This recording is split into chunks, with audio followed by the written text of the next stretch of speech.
हम आपसे बात कर सकते हैं, आप कहाँ से आए हैं? नासिक से। नासिक से आए हैं और आप खास इसकी प्रोटेस्ट के लिए आए हैं? मेरे भाई के। ओह, ये आपके ब्रदर है। आप प्लीज़ हमें बता सके अगर आप कंफर्टेबल हों कि what all did he go through? पिछले साल उसका 2 मार्च से एमबीबीएस रह गया था, इसलिए उसके पास 2 चॉइसेस थे, बीडीएस और बीएमएस। उसने बीएमएस करके पढ़ाई की, 15-16 घंटे पढ़ाई करता था, उसको नींद ही नहीं आती थी, उसका ब्लड प्रेशर हाई होने लगा। पिछला नीट दिया था तो उसको 550 मार्क्स आ रहे थे, वो बहुत खुश था क्योंकि उसको एमबीबीएस की सीट मिलने वाली थी। लेकिन उसके बाद जैसे ही पेपर लीक हुआ तो वो बहुत स्ट्रेस में चला गया, उसको फ्रस्ट्रेशन होने लगा, वो घर से बाहर नहीं निकलता था। पिछले साल की बात कर रहे हैं? नहीं, इस साल की बात कर रहे हैं? री एग्ज़ाम का।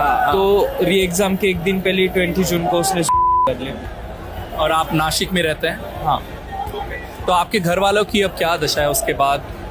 मेरे घर वाले बिल्कुल भी ठीक नहीं हैं, इसलिए मैं और एक महीना हो गया आज 20 जून को हमारे घर पे कोई नहीं आया, इसलिए प्रोटेस्ट करने का। आपके भाई का नाम यश? Yes. तो यश को आप किस तरह याद करते हैं आज 20 जुलाई को?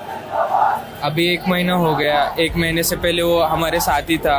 वो बीएमएस कर रहा था, उसका वो एप्रॉन पहनता था उसका, और इधर हाथ रख के बोलता था कि मुझे अभी थोड़े दिन में इधर एमबीबीएस आ जाएगा।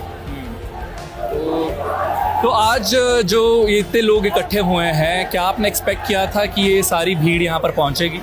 नहीं, हमें तो सीधा अभिजीत सर ने ही कॉल किया था कि प्रोटेस्ट में आओ।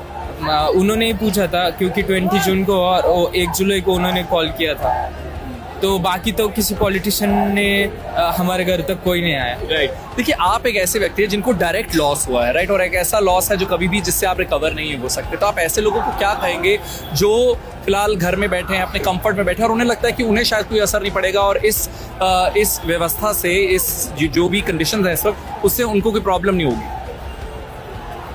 मुझे लगता है कि ये जो सुसाइड है वो 20 नहीं है, क्योंकि हमारे इधर ही और 5 बच्चे जिन्होंने नीट की वजह से ही सुसाइड किया, वो जो आंकड़ा है वो कम से कम 2000 तक है।